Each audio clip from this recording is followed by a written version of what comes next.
Okay, electricians, this one is for you.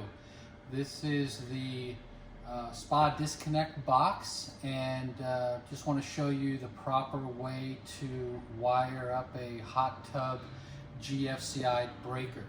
So we're going to focus on, take that breaker out of there, and the wires that came from the hot tub connect to the bottom of the breaker here. So hot, your neutral wire right there, it must connect to the back of the breaker.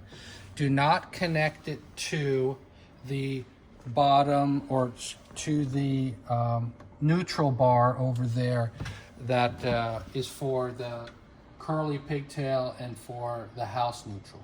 Okay, hot tub neutral must connect to the GFCI breaker. Okay, thank you.